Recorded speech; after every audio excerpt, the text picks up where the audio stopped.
She once had somewhere to stay, her with her 6 children and her late husband. But for now, Esperance Ngabire, a resident of Nyundo sector, Kiribata Ser, Rubavu district of Western province of Rwanda, does no longer have somewhere to settle because of the floods of 11th to 12th April 2012, which took everything of hers, as she claims. Umutware wanjye yararwaye njya mu bitaro.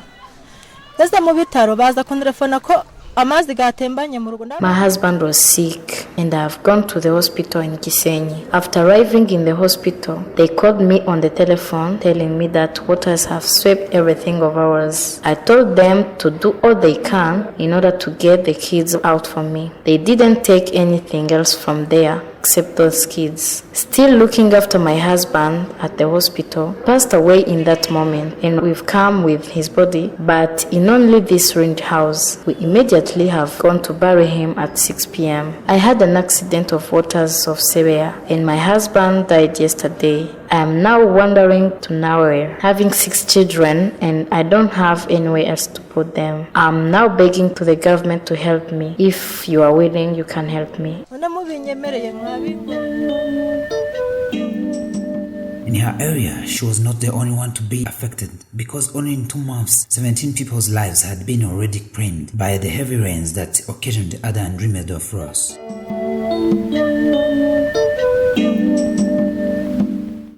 In Rwanda, it was considered to be normal that during the rainy season, which starts in February to May, is always to be marked by little floods caused by heavy rains and the overflow of rivers, and sometimes landslides with few dangers.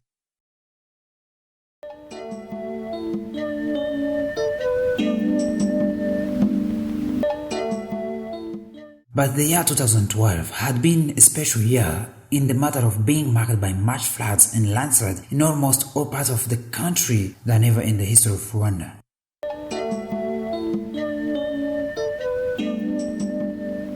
In previous years, there had been so many cases of natural disasters, some with even bigger impact on people's lives, but never have been so much devastation in many affected areas in the country as in the year 2012, especially in Kigali city, the capital of Rwanda.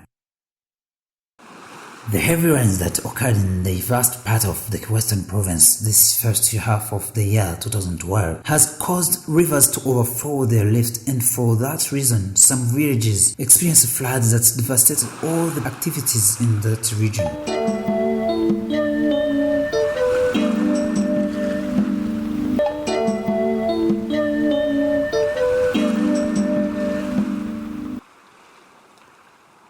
Disasters context in Rwanda is mainly linked with natural, man-made, and mixed disasters.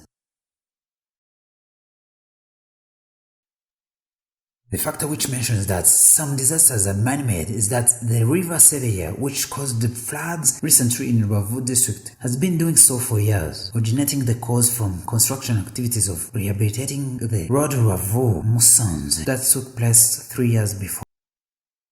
This issue had been addressed to all levels concerned since 3 years ago, as Sebichino Dennis says, but so far, no measure had been taken to tackle the issue.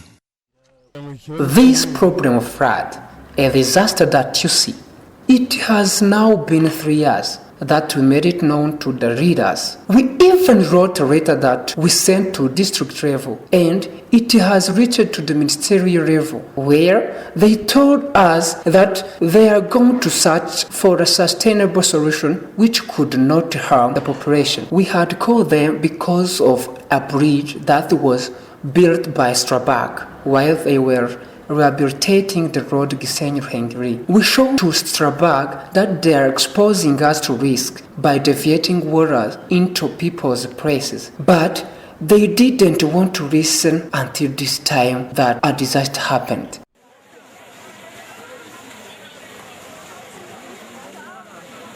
Some reported cases of natural disasters that happened in the year 2012 in all parts of the Rwanda were linked to heavy rains. Differently from what used to occur as disasters and accidents in the past of Rwanda, in this first half of the year 2012, there have been reported many serious cases of disasters, mainly floods and landslides, which took many lives and damaged many properties of the population. Musanze district on 12 to 13th April 2012. Disastrous flood radiated from the neighboring Virunga mountains left scores of residents of Musanze district homeless and crops destroyed as unpredictable floods stricken to the sectors of Musanze district. Sectors affected include Shingiro, Busogo, Gataraga, Musanze, Kimonyi, Muhoza, Muko, Nyange, and Kinigi sector. Rukundo Eme, a resident from Musanze district, gives the insight of how things happened to them in the night of 11th to 12th April 2012 in Musanze. It happens when it was around 2 a.m. We were asleep and we just saw water filling the house. Windows had started breaking. What we just did is breaking through the roof and get out of the house. We just had a chance that electrical wires were hanging on the walls. Otherwise, we should be blocked by them and even have broken some of them and got killed by electricity. But we had a chance of getting out safely, and the police was already at the place as we had called them beforehand. They helped us getting down, all of us, with the kids. In the southern province, Ruhango district had floods in times Nyamagabe had one of its few and small roads that has cut into two sides because of waters, and one side of the road had been carried by those waters. For the eastern province, torrential rains destroyed at least 20 homes in two districts of the province, which are Gatsibo, Kirehe, and flooded 80 hectares and left 100 residents homeless. Also Nyagatare, Kayonza, and Bugesera district have not been spared.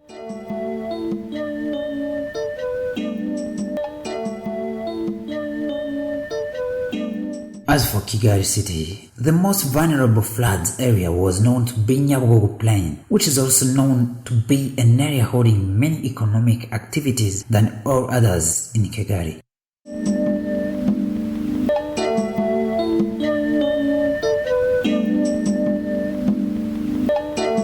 Akingeneye Beatrix is one of the people working from there as a supervisor for the cleaners of Nyabugogo water channel and also keeping the public toilets that are there.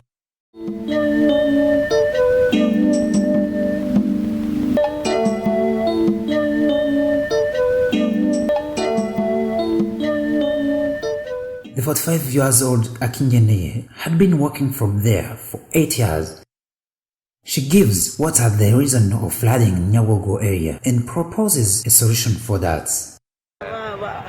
I think engineers should be found to study the problem of this marshland because it has a big impact on the flooding of the area. Then the government can oblige people to dig big hole for holding rainwater that can decrease its pressure and the quantity flowing in water channels. Because waters from up there are one that are much, and when they fuse with others from Byumba, they immediately stop moving.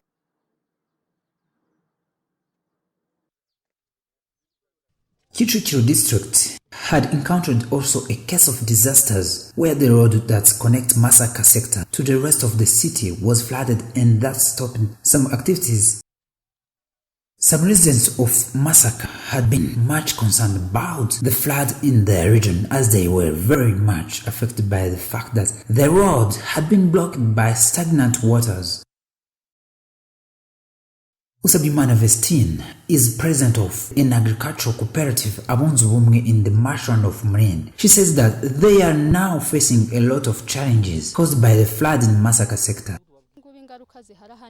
For now, the main consequences we have are that poverty is going to reign, especially for large cultivators. The season 2012A, we had our entire maize plantation swept by floods. And recently we had hope in only 2 hectares recovered of all the land that was affected. While having that hope, you can see by now 6 hectares of bean plantation had been all flooded completely. In that case, for large cultivators, Losing two successive seasons are hard things that we are not able to bear. Other challenges we are facing are the transportation that had been hard for us, as we used to trade between Kicukiro and other areas like Gasabo and City Center. Also, we are much worried by our kids that could not cross these waters to go to school. There are no ways, and consequences are too many. In Kicukiro, it was not only the road of Masaka that had been affected by heavy rains and floods, but also the road Twinagata-Ndera of 3 kilometers have been seriously damaged in the way that it was at some points not able to pass through it.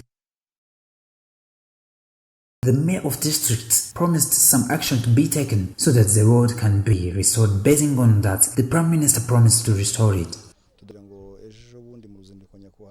Recently, in the visit that the Prime Minister had on this site, some decisions were made about this road.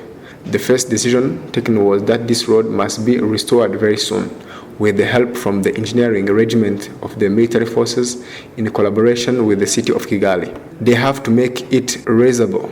But this road is used by many people, like people wanting to go to Masaka Health Center. Some pupils and students from Masaka use it to go to Nyaru, Gunga and Kabuga schools. Really, this road is very much usable.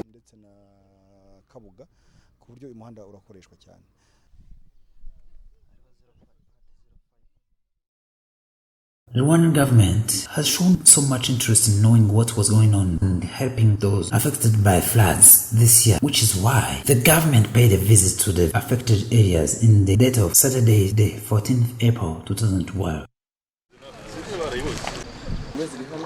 The Prime Minister, with a team of 6 ministers composing the Disaster Management Steering Committee, visited areas affected with floods with devastated Musanze, Nyabihu and the Rubavu district in the night of Wednesday, April 11th, 2012. The ministers included General James Kabarebe of Defense, General Marcel Gatsinzo of Disaster Management, Stanislas Kamanzi of Natural Resources and Mining, Agnes Minagwaho of Health, Musa Fazir of Internal Security. During their visit in Musanze district, the visit intended to see the real situation of the damages caused by the floods in order to determine what can be done to rapidly assist the victims. Still in Musanze, they visited Kinigi paved road toward Virunga National Park, where waters were still flowing in the road. In Rubavu district, the PM visited Petit Seminaire de Nyondo, Nyundo Genocide Memorial, and Mahoko Trade Center in Kanama sector. In Nyabihu, the team visited Jenda sector, where over 16 houses were destroyed by the flood and other affected areas. In all of those areas of northern and western provinces of Rwanda, 170 houses were completely destroyed and 400 others affected by the flood of 11 and 12 April 2012. Over 870 hectares of crops of potatoes, beans, maize, and other crops were destroyed.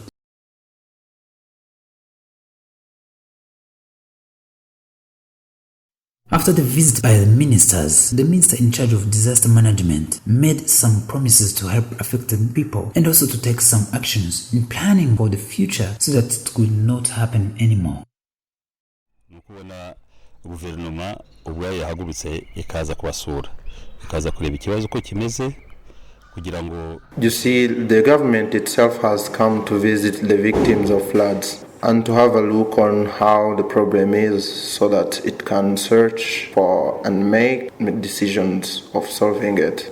In solving it, first, it's to see how affected people can be given emergency help, because some people's houses were destroyed and they are staying in their neighbors' places. But also, their neighbors do not have enough materials and food to sustain themselves, and those they are providing a refuge to. The government is looking on how it can find an emergency support in these days and thinking about how the disasters can be prevented or decrease the pressure and severity of the consequences. That is the first thing we are looking for by now. The 2012 rainy season was at a range of 60 to 120 mm on pluviometer in several parts of the country's 4 provinces, which made it the toughest rainy season in this decade for Rwanda.